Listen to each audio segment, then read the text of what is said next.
Hello and welcome to FGC Philosophy. This is where we level up inside and outside the virtual arena. We do that by talking about topics and having guests in the show that I think need to have a light shine on them. Today's guest is no stranger to the show. He's been here several times. He is one of the moderators for the R Street Fighter subreddit. He's the TO for the online locals for the aptly named Street Fighter Reddit tournaments. And then he's also the author of Giefs Gym, one of the best ways, in my opinion, to learn Street Fighter 5 and other fighting games as well. There's a lot of practices in there that you guys can really learn and grow from. But yeah, Joe, Munday, welcome back to the show. Hi, it's great to be back. Thanks for having me on. Yeah. So obviously, we're all in lockdown. You know, there's not much to do. We can't really go outside and do our locals anymore. So the next best thing is doing online tournaments. I've been hosting my own, and that's been like great. But I knew you've been doing yours for a long time, longer than I think even like what YouTube tracks. But you know, before we dig into the hows and the whys of YouTube, or the hows and the whats of hosting these tournaments, can you tell me a little bit about like why you started doing them in the first place, or who started them, and how you got the responsibility? So it all kind of started, we were just talking about before we started the show of, you know, when did all of this begin? I couldn't really name it, right? It was like 6, maybe 7-ish years ago, but it might even be before that, because what we were doing originally wasn't even online tournaments. We were actually, I was co-signed to, someone wanted to do, went by the name of Taco, who's an old mod from our SF4 days. So this was like back when people were playing that game, and we were on a whole different subreddit at RSF4. And so he was like, let's do some casual, like Wednesday night casual things. And we're like, okay, cool. Like that sounds like a good idea. And then like our casual lobby turned into this, like 16 people wanted to join. So I was like, well, now if we want to stream these, well, we might need to run 2 streams. So then I was like, okay, I'll get in on this and stream like the other side stream. Which reminds me that, like, I still think I have that channel of Reddit Fighting 2, which is the channel that somebody else had made to run a second stream, and then we had them both like picture in picture. It was like wild, like to think about the stuff that we were doing back then that like seemingly to me is like more advanced than what we're doing now. But we'll get into that later. And then that just turned into, well, there's too many people showing up for casuals, so let's just run a tournament. And it just kind of, once I started running tournaments, it's just every week since then, week after week, there's very few weeks where we've actually missed tournaments over that 6-ish, 7-ish year period. It's been a lot of fun. Cool. So your tournaments have grown. You know, if you look on the website or on the YouTube channel, it says, you know, the largest Street Fighter tournament online right now. What's been your secret to success in growing those locals? So, I saw this question, and I'm thinking about it, and just, it's not one of those things where I don't know. I don't think I can say. This is just me trying to be like, I don't know if I could say that it's grown, because even like I can remember back years and years ago where our entries have been kind of even at this. They're a little bit pumped up right now because there's people big. Just hungry for games. It's consistently big, but it's been like from anywhere in between like high 30s to like 80s over the last like 5 years. I don't really ever remember dropping, like that's like the range that it would be, and it would vary from week to week depending on like player availability and who wants. But I guess I could call it growth because I've seen so many people come in and out during that time. So I don't know if that's saying anything of some people have just stopped playing, or it's just a new breed of player that wants to play this game over another. But I don't know. To me, I don't know. I don't feel like I've grown it. It's just that like it's just kind of been this big thing for so long that like I've lost sight of what has changed from the week to week. It's when the scope is that large. But I would say, if anyone is like trying to look for advice on how to grow and maintain a community, is be consistent. Of if you're going to do it one week, it has to be that day of the week, same time, same place, so that people can expect that event to happen on that day. And it gets people in the schedule of, okay, I'm just going to slot out this time for this event, so it's not changing from week to week. And the other part about that, and this kind of ties back into being consistent, is that you always have to put the players first, and like the players, it has to be player forward. It has to be a good experience for them, which is why like we run our tournaments on Monday nights, because the most people said, I'm available on Monday night. So we said, okay, that's a good day. There's usually not dropping of service on that day for any of the services that we use, which is like a whole other issue. Like, by the way, don't try and run your PC tournament on a Tuesday, because that's when Steam does like network updates. So don't ever schedule it for that. The Blow Up Tuesday is a real thing for a whole different reason in that case. It's good to know. And then, like, I guess, like, avoid Wednesday, because Wednesday night fights and LBC run that night, and it's just because like you want to pull those players in as well. But that's just kind of another thing for how large those communities are. But you always have to throw a tournament that is so focused on how the player can have a good experience at home alone trying to compete in a tournament. Because it can be somewhat of like even though you are playing with other people, it's not like going to a tournament, because going to a tournament, you're surrounded by people. So like, how do you make it that social experience, but something that they would want to come back to, instead of like, I was just sitting on my ass for 5 hours where they tried to figure out this match that was like 3 rounds ago. And I don't know. I've heard like horror stories of streams and tournaments trying to run through an online tournament and bracket, and it's like they're streaming like every single match from like a top 32, and it's like, yo, you're gonna be waiting so long. You have to think about the players who, like, not everyone's going to be like just want to like stay and watch the stream and be glued to the television set, because it's like it just takes so long for them as a player. So they're going to be doing something else. It takes them out of the experience. And then when it's like, oh, I have to get my match now, let me just pull out of this ranked match and play this tournament match, which, like, at that point, do they feel that there's a difference between the two? And you kind of have to give it that weight and give them the priority. Give your players the priority so that they feel a need to want to come back, that you've made their time valuable, or you've added value to their time. Or some combination of those words. Anyway, no, that makes sense. That makes sense. Because, well, the way if you think about it from a business standpoint, the players are kind of the product, but they're also, in a way, the customer. They whether it's free or not, they're entering into some sort of service that you're providing, and then they're offering, when you stream it, their entertainment for the people watching. If you're making the players wait a super long time but overexhausting the watcher, it's not fun for anybody. It seems like I've learned this the hard way, because I ran a Smash Bros tournament and we wanted to do like all of top 16. I think it was the first tournament that we did. I don't know if you remember that, Max, but the first Smash Bros tournament we did, a lot of the higher ups wanted them all on stream, like all the top cut, and I was like, yeah, all right, that was rough. It was like a 3-hour top 16. They wanted to run everyone. Yeah, it was kind of crazy. So to your point, that makes rough. a lot of sense. Yeah, that's so rough, because it just, like, the way that it is online, getting people on and through and connected to the same service to actually get in the lobby to play, like, there's that added step of communication to getting them to where they need to be. Like, there's all these little tiny steps that add time to things that you wouldn't otherwise get in a live scenario, where you have to be cognizant of those.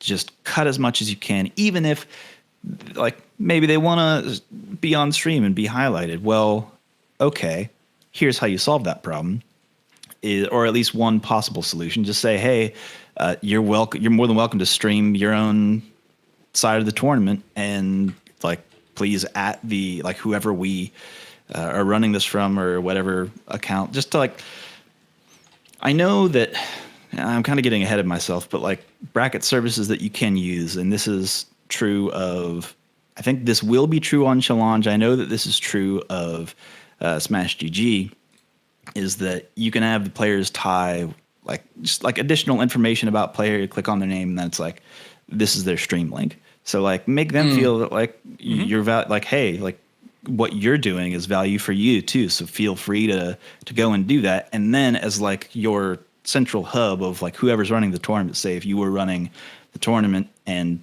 you saw someone say, hey, I'm running this side of my bracket, just like retweet that and be like, hey, check it out. Because why not? Yeah, I mean, they're just like, because they're like, hey, I'm having fun in this tournament. So like, please, like, go watch them play because as a player, they're valuable to watch. So and again, it gives them like that support of like, hey, this tournament is supporting me and what I do. Like you said something earlier, and I kind of want to loop back around to that of having like the broadcast be something that you can like pitch or sell, which to me, that's really never been my specific goal. So maybe I'm going to be a little bit biased on anything that I have to bring to the table on this because like there's like weird stuff around like how and if and when we can like accept money as something being tied to Reddit, which is why like all of like the sub money goes to players and doesn't touch like any of our bank accounts. Like we can't get it.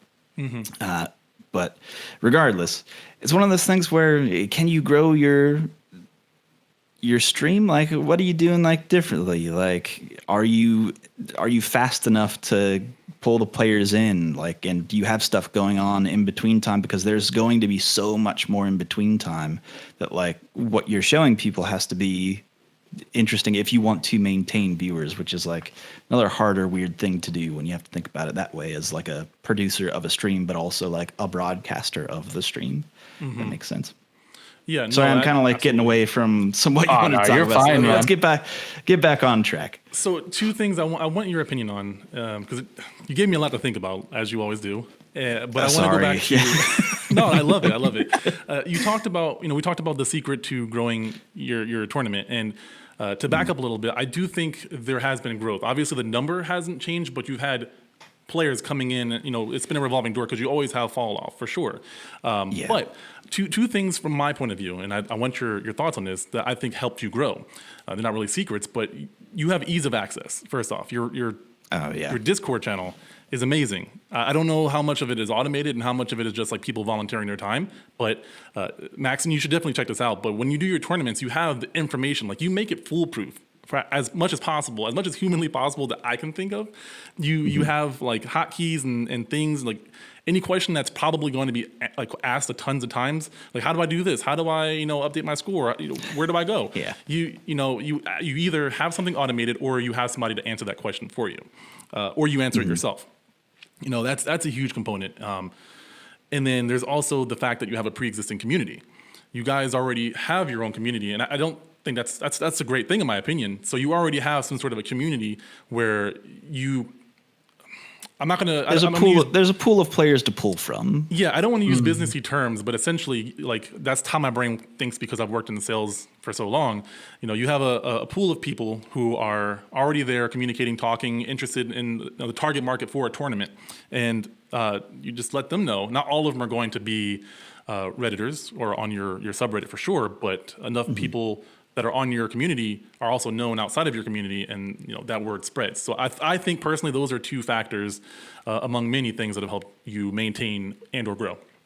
That's definitely true. Especially that first thing you hit on is like, I wrote this guide up a while back, a couple weeks or so ago. I don't know how time works anymore. It's today, like tomorrow, next week. It like seriously is. Yeah, I've been laid off. I've been laid off for a while, so like furloughed right now. I'll have a job when things get better, but just like having that time, man, these days are just really running together. But so let's just call it 5 years ago, or 2 weeks ago, who knows? Wrote this guide on how to like set up an online tournament, because like the one thing that I wanted to hammer home is that you have to make it super easy for your players to access the information. Like it's one of those things, after running a tournament for as long as we have, the questions that people are going to ask. You already know where people are going to fail or like not read ahead or not understand something is not clear. So like we've already set up things of like when people say like checking in, they'll just say that on Discord. And like you said, we do have it automated of the bot to respond. If you say that specific word in that specific way, the bot's like, hey, you don't actually check in on Discord because that's not like an official way to check in. You have to go to the Challonge. You need to sign in there. That's how you do it. Just by that's because we've seen that problem so many times. Or having like the rules page, or having quick commands that TO or a player can do to bring anything up that they want. And all of that is like pinned in the Discord of here are the commands that you can use for the players to access. Because you should set your tournament up in a way where if everyone reads the rules, then it should go super fine and super easy. But you also have to run it in a way that is assuming that no one has read the rules. So you have to really pad set up yourself all the up for corners. failure almost. Or it's I've seen it, and this is only just from like, again, so many years doing it, where I would get like incensed that people would not read or like not know what to do. I'm like, it's only written here. So, but I'm like, how could you miss it? But it's like they look at the Discord and it's just like, I don't want to look at that, and then they just move right on. Like, I want to play in the tournament. Put me in. I just have it in so many places. It's like, how could you have just not message the mods? Please put me in the tournament. Yeah, but you can't. You just. It's one of those things where it's like I've seen it so many times. I'm like, I'm not even angry. I'm not even mad. This is just typical. This is just how humans are. So you have to foolproof it to make it available to everybody and accessible to everybody. Is the issue. Okay. So you use Challonge instead of Smash.gg. Is that what I heard right? Okay. Is there a reason why? There is. And the reason goes back to making it a positive player experience, making their use of the bracket service as easy as possible. I think Smash GG, like, I'm not trying to hate on Smash GG. I think it's an extremely capable site. It allows you to do so much more that you can't do on Challonge, at least currently. But the major issue is that people have to use it. It is I know that might sound backwards, but like, I get it. When you think about, we've been running our tournaments on Smash GG, so we understand. We really do. Yeah. Mm-hmm. It's because assume this though, like for your service or product, whatever you're doing, maybe whoever is playing doesn't have their PlayStation or set up right next to a PC, or they can only run the Street Fighter and they don't want to like alt tab out for whatever reason. It's harder for them to access your bracket service on a web page. Okay. Because not everybody has that. Not everybody has that luxury. So then maybe they have to just use their phone for that. Okay, so now they're on their phone on the Discord and they're going back to Smash GG, which takes a while to load. Which then, if they want to like report their score or whatever, it's a couple more clicks, and each click adds time.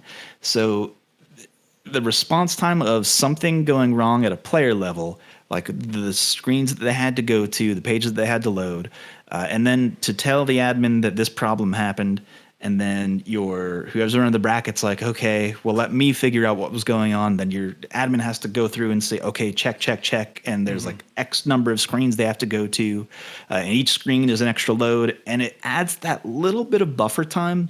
It takes everything a little bit longer than what I've seen on Challonge is just everything is there. The rules are right there at the top.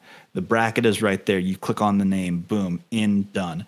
Whereas there's just those extra added steps where it can totally be functional and totally be fine in some instances, but in my opinion, cannot be run as smoothly for an online tournament. I think people just understand how to natively use Challonge, and it's much snappier. It's more user friendly.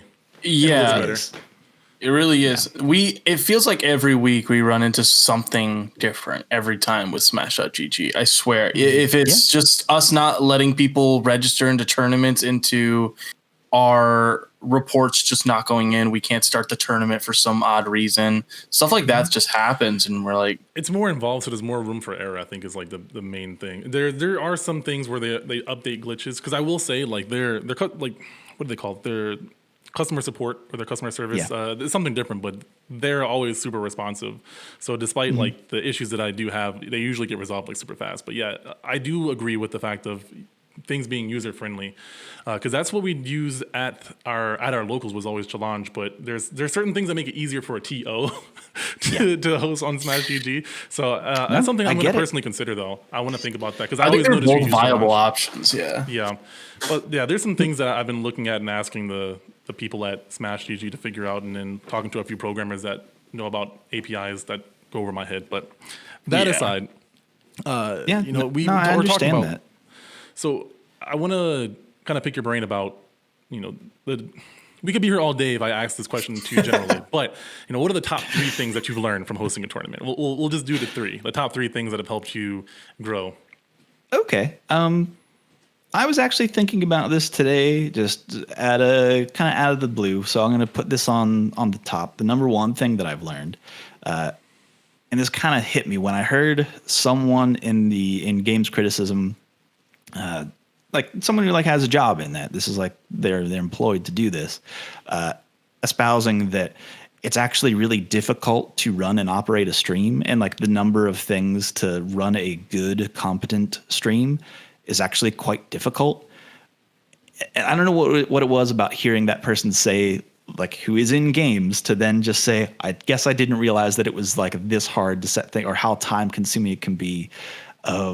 I think that has been one thing that I've learned a lot of, and it's hard to recognize all of the skills that you pick up when trying to operate a functional stream that has like transitions, which has like showing different stuff, has different audio from different sources, and everything is mixed well and it sounds good, and having like non-copyright music, or having like special animations, or setting up all of this stuff that it takes time to set up, and like sometimes costs money to have the equipment to run it, or costs money to pay artists to do overlays for you. Like all of these nice things that a lot of people as a viewer might just take for granted, because that's just what entertainment is. It's just, you can go anywhere and everything looks professional. But all of those little things that I picked up are like, I'll need to write some of this stuff down to share with people, of how to even make like running a bracket easy. And because that's what we did. It takes very few people to actually run an online tournament, of understanding how the broadcast works, but also being able to TO and commentate at the same time is like this huge, like juggling chainsaws bit that is like really like, it's difficult to do. It's just and run the stream. And run the stream. That's always the worst part, man. When we're running our locals, man, it's a classic. Us TOs are also commentating, running the stream, and getting the brackets going. It takes a lot of time. I just think that it's not something that I've been really good at expressing how it is difficult, or like how that skill has been learned over time. But like the ability to juggle all of that stuff at once, and like the know-how of computers and how do they work, what's an internet, and just having to figure out all of those little things. Like I unplugged a USB cable and everything, my computer blew up. What do now?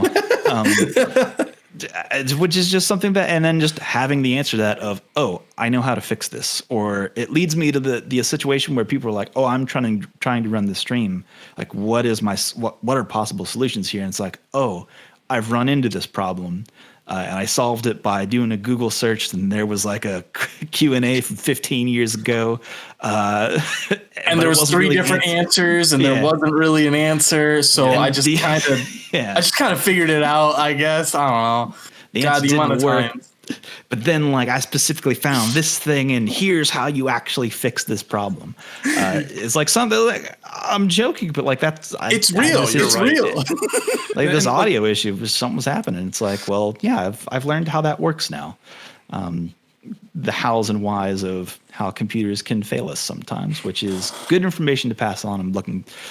I'm working on something currently on how to, like, the technical know-how of how to run a broadcast. You asked what are the 3 things, right? Yeah. Okay. Well, that was one. Oh shit. The other thing that I've learned is I don't want to drum on this too long, so we'll just say this again, but people management.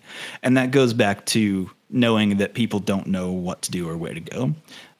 And that, like I said earlier, is a learned skill of knowing exactly what questions people are going to ask about what you're doing before they even ask them, to have a prepared answer, which like kind of goes back to like the reason why I wrote Giefs Gym in the first place, is like had so many people asking this question of, hey, I'm walking forward, I can't throw a fireball at our sure you can. And it's like, well, we've always been asked that question. And that's a question as old as time. And I just wanted to have that answer ready for people to make like my job as a moderator easier, because we saw that question all the time. But yeah, just like that level of people management of stupid proofing it. And then not being angry when, you know, your kid bumps their head on the on the thing that you've padded and they've somehow broke skins. Like how did you even do it? How did you gain the momentum? I don't understand. Got you as a kid. Yeah. No, I don't have a child. I only have a dog. Okay. I have a dog child, but I liken the children of RSF. That's what they've done. How did they? Okay. How was it that you've cut your monitor in half? Anyway, and then the final thing that if we're keeping it to 3, the third skill that I've learned is actually like social media management, and how important that can be to growing your hashtag brand, but also like growing interest in other people and players, and getting as many people as interested as possible. Like before we started recording this, I knew that earlier in the day, the winner of last night's tournament, to date this, Piano Setsu was like, hey, I'm going to stream. I'm going to look at all my matches from last night's tournament. And I was like, oh, shoot. I was like doing like housework earlier today, because that's what everybody's doing in these dire times. I couldn't get to posting the VOD. So I was like, okay, shoot, I actually have to cut all these VODs right away and like make that list of the top placements, get this graphic ready, and get it out the door and link it to everybody, so everybody know, and like have everybody tied into it so that they know all the VODs are up, so that they can share their play with everybody, and so that he could use it later on in his broadcast, which should be like around now or whatever. But he has that now. Or like cutting clips of the players and making sure they're tagged in all the posts, and just having them involved in that way to say like, hey, what you did here was cool. I want to highlight that, because then that just helps everybody. Like everybody feels cool. Yeah, and like when someone does something cool, it's like, word, that's you deserve that little highlight. And I think that it's a positive feedback loop. Yeah, I think those are all 3 very. I could expand on all those topics, but yeah, they definitely makes a lot of sense. Man, I always enjoy talking to you. There's a lot of things that I can think about. But I'll move on and stay on topic. What is something that you would do differently? You know, you're already kind of established now. Sometimes we get confined into our boxes. So what's, 1 or 2 things that you might do a little bit differently in terms of hosting your online tournaments? The thing that I would want to do differently about our tournaments, I'll answer this in 2 ways. The first part, if I could talk to myself 5 years ago, I would just send a quick message that's like, don't be mad. Don't be mad that people don't read the rules, and don't be mad that don't put it in your head of the broadcast and what you're doing is important, because all of the players and what they're doing is what makes this good. Like, focus on that. Just right. And if we started doing that right out the get-go, it would have just been such a more positive experience for such a longer time, that even though we're doing that now and have been doing that for a long time, it's just like it could have just been so much more positive experience years ago, that it'll save myself a lot more headaches of again being like, I can't believe you haven't read the rules, you asshole. You're supposed to respect me and my tournament that I run, and it's this like added level of self-importance to your tournament that's just like not necessary, and just have fun with it. And then the other thing that I would say, like looking forward in the future, things that I would change is like having. And I'm not like technically able to do this yet, and there isn't really a service that I've found to make this happen yet. but specifically in the downtime in the part of the stream, in between matches, because that happens all the time, especially earlier on in the tournament when there's a huge bracket, and so many matches happening all at once that you really can't share all at once, is having some quick and easy way to, one, find people who are streaming their side of the tournament, and then two, be able to throw that up on screen and say, hey, this person's streaming right now. This is their live side of the tournament. Let's like talk over this as it's happening. Because that could just be like a fun thing to do. And also give those players that extra level of like, hey, like you could just go watch this now. If you want to, if you, the viewer, want to go watch this, it's right here. And like, yeah, because you're waiting for another match to come up and you're like, and there's no middle match, there's no middle match spectating in so many games. That's the most frustrating part, is you can't just jump into a game and just watch mid game. Mm-hmm. Yeah, I've filled that void with drinking. I don't know if that's healthy or not. Probably not. So I don't like from a health perspective.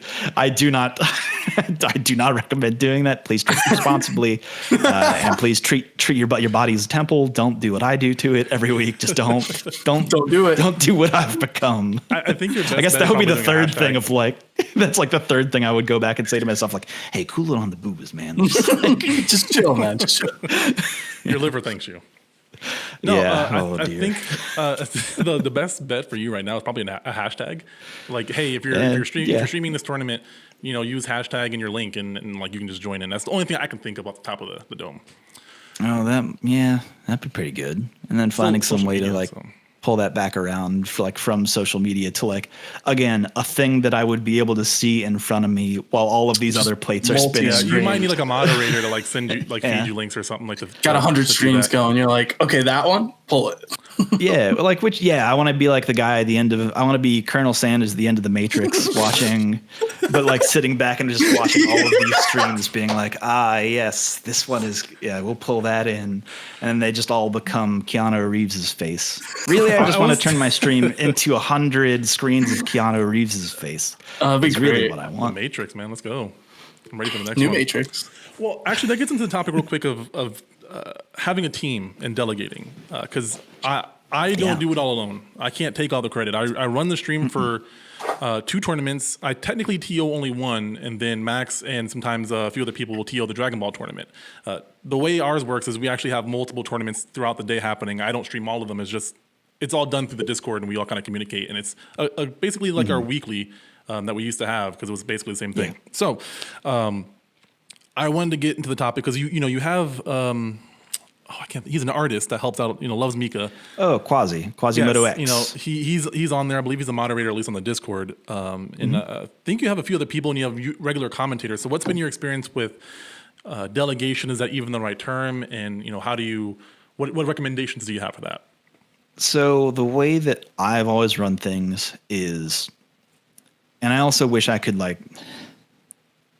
it's one of those things where I wish that I could pay all of these people money, but like we don't have like an income from the tournament, and like I can't regularly pay them. Let's say that I can pay them for I will throw some money their way like occasionally just to be like, hey, like this we had a windfall here, and I appreciate your services, but one, you can pay people, and I would recommend doing that if you have the means, within setup with how your income outflow is, whatever your balance sheet looks like. Anyway, the other part is we have things set up in our tournament. Like I said, no one person can run it alone. I always say that you're pulling from you either do three things, but you only do 2 of them well in this instance. And you can either commentate, broadcast, be entertaining. You could make the stream work and the bracket work, or you could talk to the people in running it, right? You can only do 2 of those at once. So I can either be commentating and pulling people into matches, which is even still kind of a juggle, or I could be not commentating and looking at matches and being in the Discord and being hands-on with making sure players are getting the matches they want, or talking to players and also saying things, but the broadcast not being not really paying attention to the broadcast. You can really only do so. get 3 people, and then have some sort of shared ability between all 3 of them, right? Like that's why I have a co-commentator to pick up when I'm like, okay, I have to be hands off for a second to go do something else. So then they can pick up and kind of carry things forward. And then also just have one person that's just dedicated to doing TO stuff. Cause it's like, well, if that one person's dedicated to it, I like to have it like one person in the bracket per 64 entrants, or 32 entrants. Really, it would like be ideal if you have that much help. That's really the scope of how much one person can really manage. Beyond that, it gets like really kind of haywire, which is for us is like round 1 is always the most hectic and weird. Start time. Yeah, like there's a lot of stutter steps at the start of every tournament. It just happens, and making sure that again, going back to what we were talking about earlier, making sure players expect there to be that little first round stumble somewhere, just so that they know it's like, oh yeah, this might not start directly at 8:00, obviously, because XYZ has to happen. So again, arming your players with knowledge. Then, there's a whole bunch of commentators that come in and out, and again, if this is anyone out there listening that wants to commentate for our tournaments, at least, everyone who has commentated for our tournament has one thing in common, and it's that they asked that they could do it. I always like to give everybody a shot of like, of course you can come on. Like, what's the worst that could happen? I mean, bad things could happen. But I like to believe in people and make sure that but also like I have the ability to cut off. The second they say something or not. I've only had to kick people off of a stream once, off of commentary once. I don't know if you were there for that, Max. Was I? I was going to say, I can't recall. Third Smash Brothers tournament, let a kid, the kid that won the tournament wanted to commentate before he won the tournament. And we had to kick him off like mid match. It was that bad. That's man, no good. Yeah, that's can be rough scenario. Yeah, you might have been upstairs operating the stream actually, Max. I think that might have been the case. Yeah, you were focused on what you're supposed to be doing. So So, anyways, okay. Then the other part of that is that like I said, we've hosted so many times. So many of the players that come back already know what's going on, and they know that to make things go smoothly, like, yeah, I'll help out or something, or like, hey, I saw someone ask this question, so I'll answer it. I'm just hanging out here. And just having that history and spending that time with people has been like, problems kind of take care of themselves over time. But again, this is like from my perspective of like having done it for so long that it's kind of hard for me to think about how you would encourage that kind of behavior if you're just starting out. But if there's any way to like incentivize that, I would maybe try and go after that of like, hey, just be helpful. Yeah, just be nice to people. Treat them like people, and eventually everybody else will just be nice. Or maybe even just like highlights of someone during on stream or something, like some little things like that of just showing acknowledgement to the people who are involved to like get them, just it's good to be acknowledged for like the work that you do, which is why anytime that I always call out, like, this is our TO tonight. Here's who's on mic. And I've been doing that in Twitch clips as well recently of like also tagging the commentators. This was an idea brought up to me by No Grammy, who was a very common commentator on the East Coast, but then he had like moved out to the West Coast. Now he's like doing stuff with the West Coast or whatever he's got going on out there.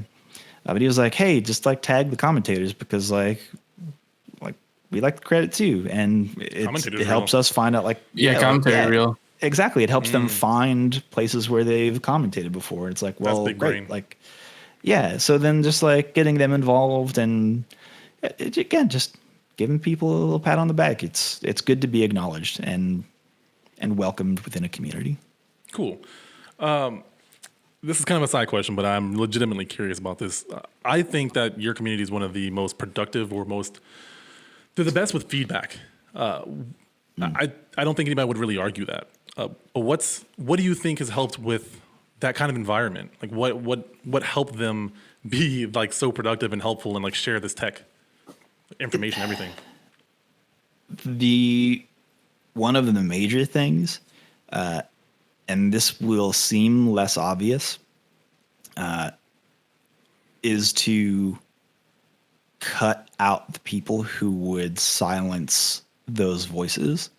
And I've seen this in a lot of Discords, and a lot of, like just like chatting communities where one or a group of people, let's say like a little clique of people, will be overbearing in the conversation.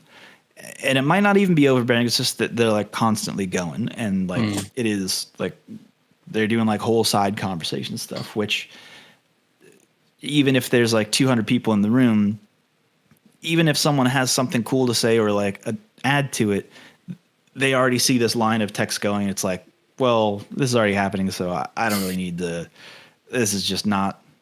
I don't feel like I'm part of this, because there's just this like toxic level of chat happening. It's like spam chat, not really spam chat. I mean, it could be in some instances. Like you really have to get those people out of your community. But if like things are like taking over, you have to really manage that stuff and be able to manage people of like, hey, what you're doing could really make it so like XYZ people wouldn't feel comfortable here. So like, can you cool it? And if they don't, then you have to ban them from your community. Which and I like to have a zero tolerance policy with that, just because it is not even at like even if they are great top players, because like it is not worth having their play for like the negatives that they bring to a community, even if they don't realize it and like aren't thinking of it in that way and take it personally. Even if you present it to them that way of like, hey, like this is happening and like this is like negatively impacted people, like this is how it affects you if you like appeal to them in that way, and still it's just not worth it. It's not worth having that kind of pull if it means sending people away that would otherwise have a good time and enjoy themselves. That makes sense. Yeah, I can tell by the tone of your voice, it's not a very fun topic to talk about. I've only had to do it one time. Never is. It's always complicated in that, I don't know, it's never one of those easy. things. Yeah, well, no one, even the person that you're talking to, often like no one ever is the villain of their own story. They're always the hero, and so someone has to play the villain. But there are also ways to do it that like you don't have to come across as like, you just have to appeal to them in a way that makes sense, right? Yeah. Obviously, you want to give people a chance and stuff like that. But yeah, that makes 100% sense what you're talking about.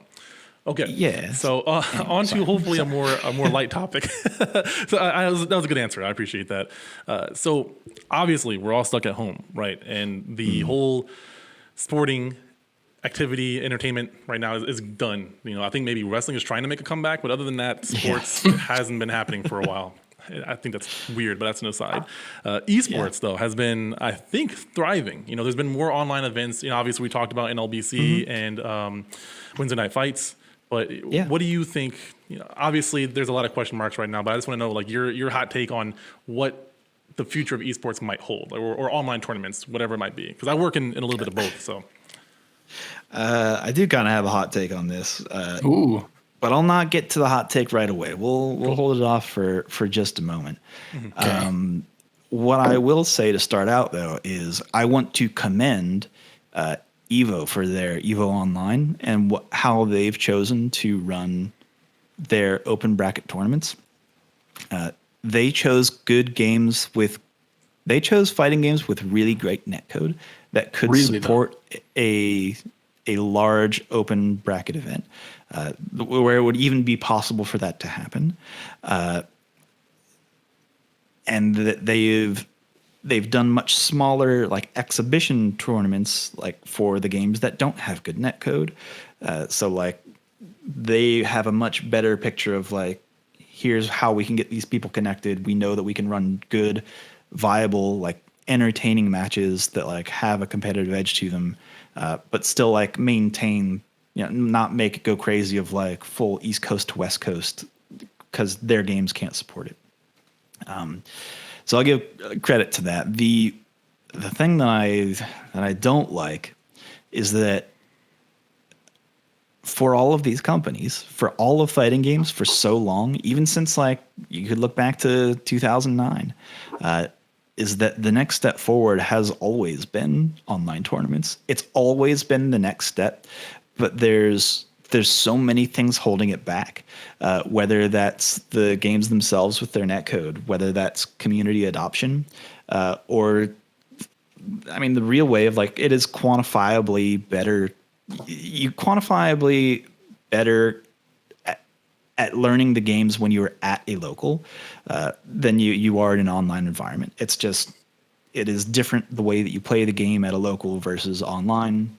And the way that people communicate locals is different. It's easier to learn a game at a local. So like that kind of holds things back as well. But I would also say with that third point that having and going and attending a local is not mutually exclusive to having good, valuable online tournament experiences.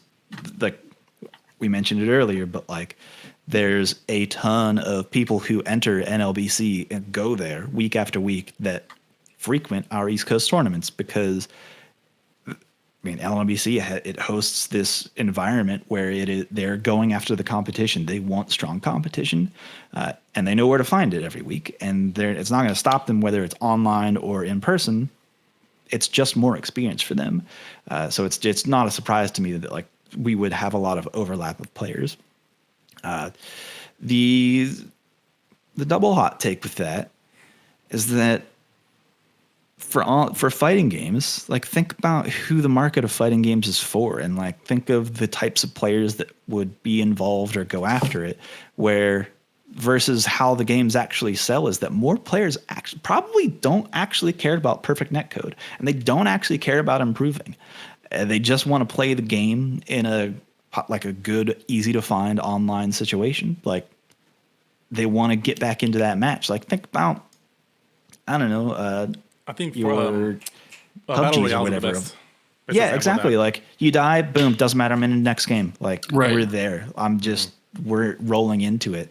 And the way that fighting games are designed is not that way. It is not a positive, good, friendly, like easy to use experience for most fighting games. And it's like these are the biggest companies with the biggest budget spending on these huge games, and like the only one that kind of has done it right at that level is like MK, and I would even group KI into that. KI is a pretty huge game. They had like some ass behind it in terms of budgeting versus other games that are, I'm not just like avoiding naming like Skullgirls or like Them's Fighting Hurts, but like the budgets for those games were just different.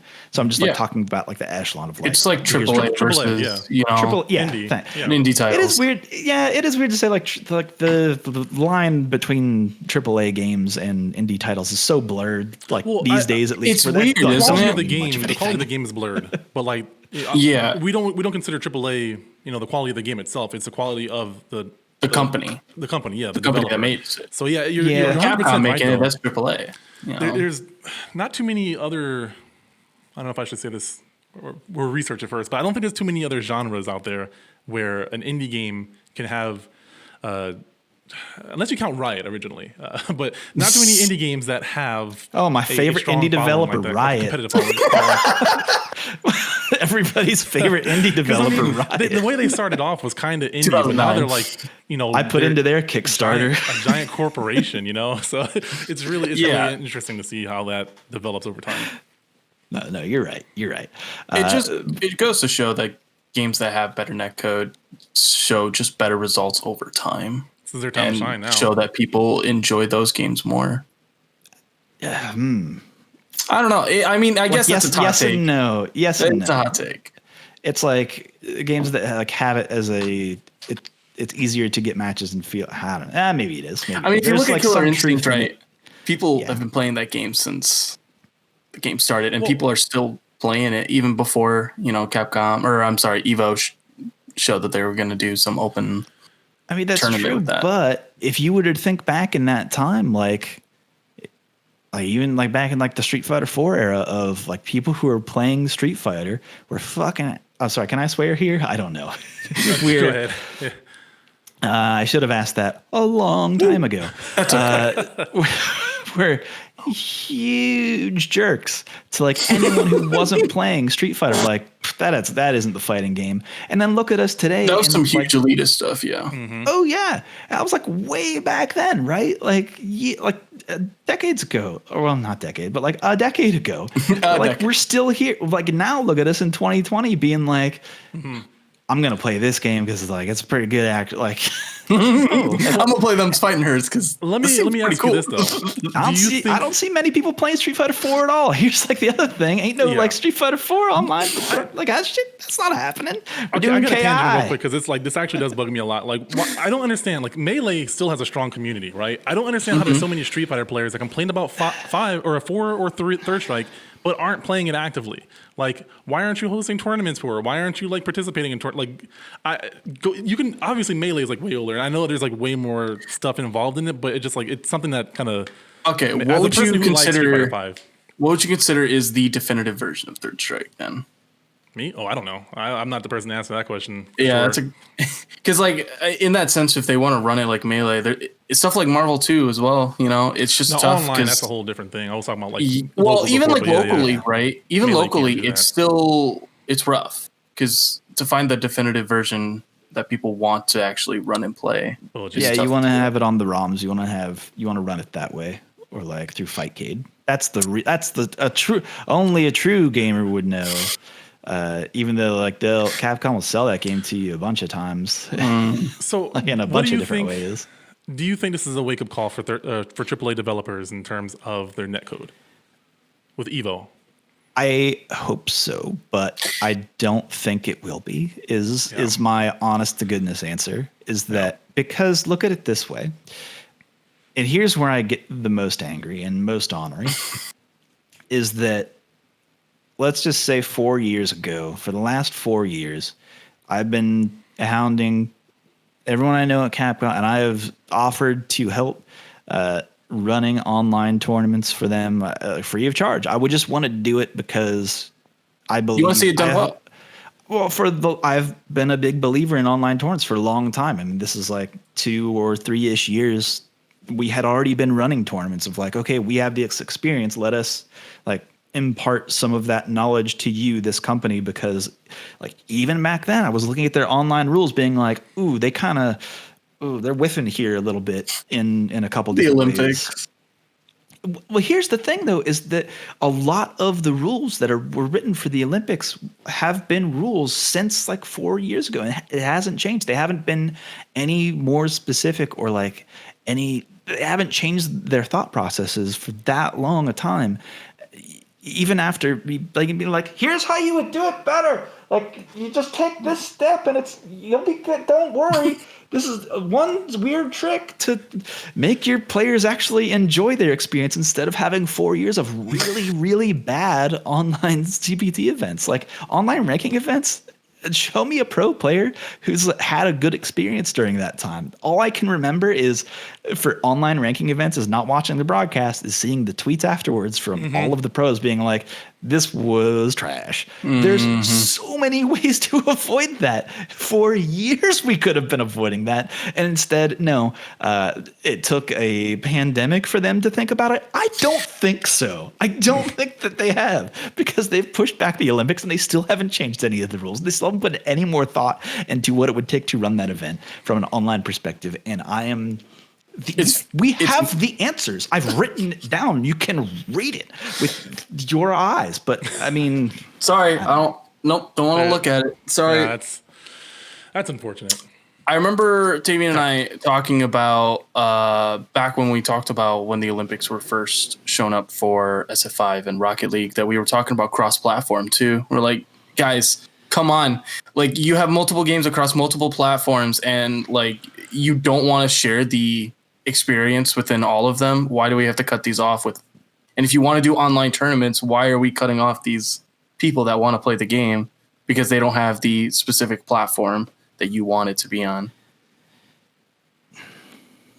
I don't know what the answer is for Rocket League, but there was that whole issue of like the way that people can enter the Street Fighter 5, but then like playing a local LAN match at the finals event. Like, that's not why. Just play. Here's the thing: is that, and I believe this to be true, is that they either don't.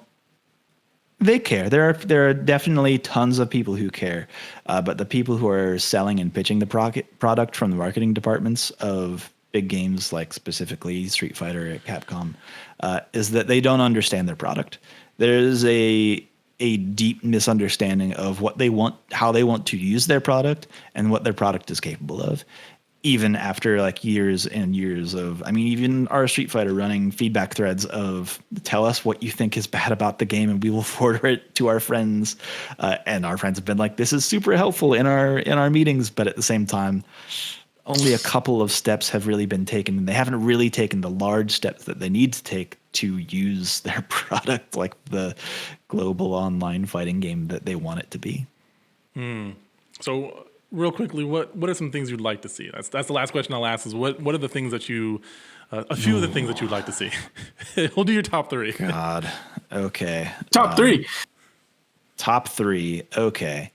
So for the top three, the first one is obvious. I mean, like obviously like good netcode. Like we had the Ultimore patch, which worked extremely well with really far connections. It had huge issues to it. It was forcing resyncs like every frame, which caused problems and slowdown further on when you played it on like certain PCs or like even PS4. But I mean, when it was cross-platform between PS4, it didn't work at all.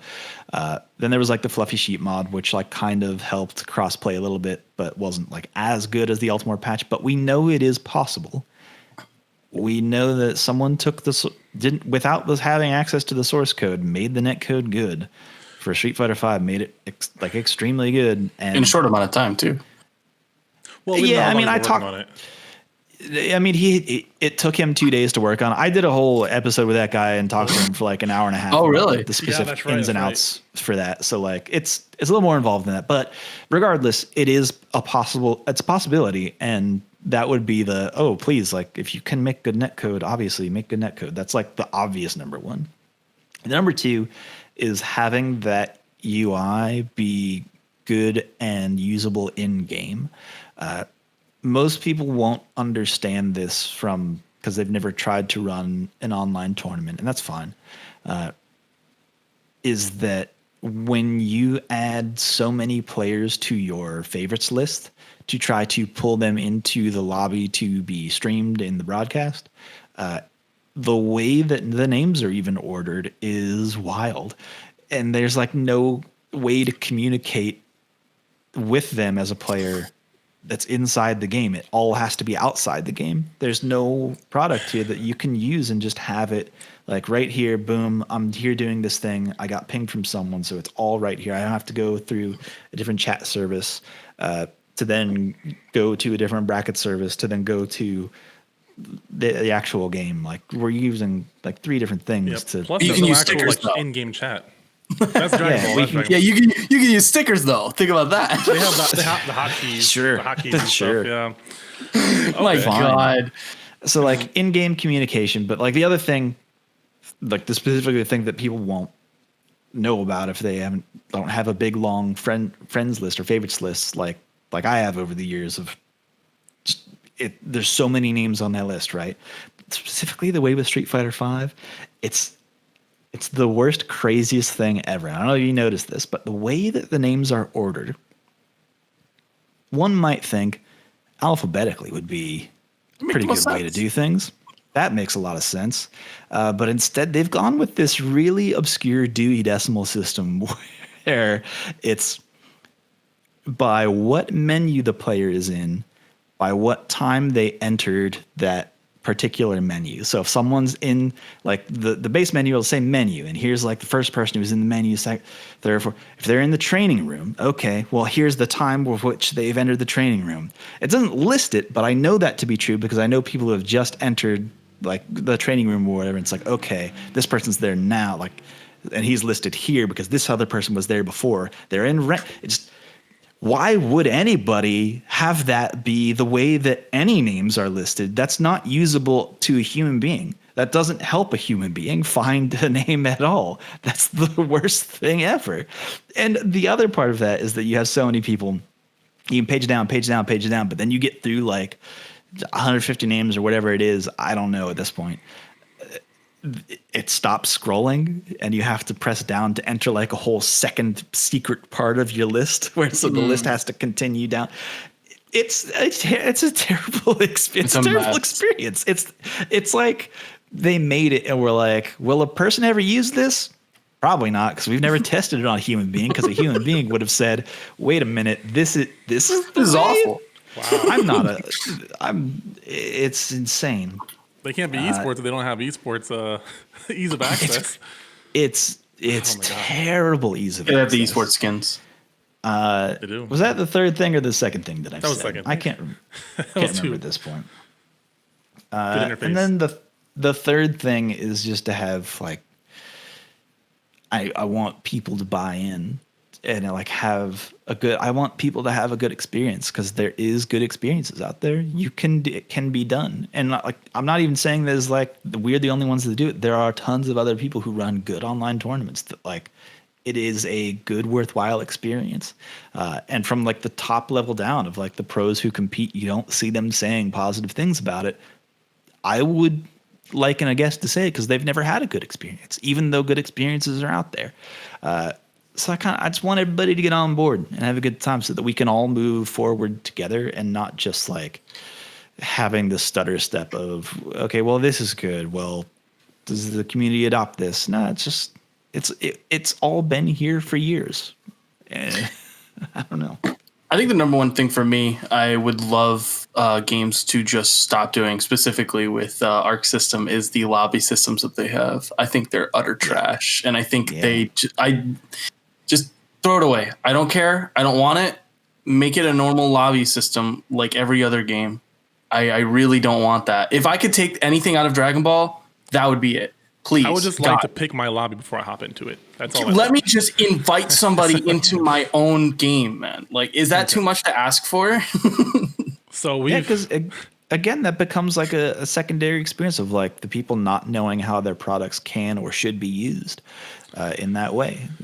People just aren't thinking about that stuff. So get that in the minds of the developers to then. But also because people aren't asking those questions or like really thinking about like, well, here's how like we're actually using, because there's not a whole ton of people like running big online tournaments where it would be a nightmare to be like, okay, you have to be in this server. Excuse me, what? How do I even get there? Setting up the Dragon Ball tournaments are a pain in the ass sometimes. It adds this whole extra layer of obfuscation that doesn't need to be there and then causes a bad experience. So like, I don't know. Yeah, I think it's really important right now, considering how popular online gameplay is in general, online tournaments. I think it'd be a great idea for a lot of them to reflect on this.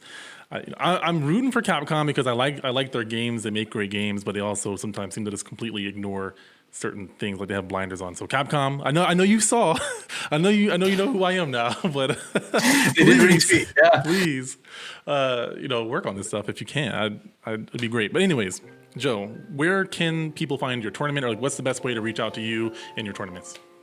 I mean, well, people can find me I'm like on Twitter at Super Joe Munday, or at Reddit SF is like the main account, specifically on Twitter if that's what you use.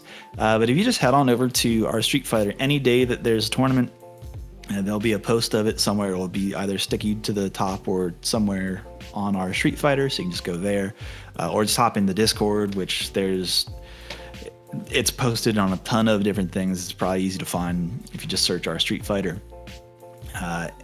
And we have like a reminder for people every day that there's a tournament, for people who are like, I'm assigned to East Coast, West Coast, or EU, or what have you. And they'll be pinged on that day. So like you'll get a reminder on the day of tournaments, or just like find us at twitch.tv/Reddit Fighting. And it's always funny for me to say all of those names because they're all different. Because the brand, after being like, yeah, like all of your branding should be all the same. It should be easy to find you. And then like I wasn't the one who set up any of this stuff years ago. I have just adopted all of this stuff from like 4 different people who have made 4 different accounts. So it's like, okay, I guess this is what we have to use. But Reddit fighting on Twitch. But yeah, that's about it. That's where you could find us. Cool. Max, what about you? What you got going on? I plan on getting my stream back up and going. Twitch.tv/MegaMaxStar. Still got my YouTube, YouTube.com/MegaMaxStar. That's about all I got. Oh, Twitter.com as well. So, all right. I'll have my links in the description. You guys can definitely check that out, or the show notes, depending on where you're listening to this. Again, Joe, thank you so much for joining the show and talking about this. Hopefully aspiring TOs and other tournament organizers, big and small, can learn from this. There's a lot of information. He's been doing this for years. So definitely look him up. Great information. As always, thank you guys so much for listening, and I will see you all in the next one.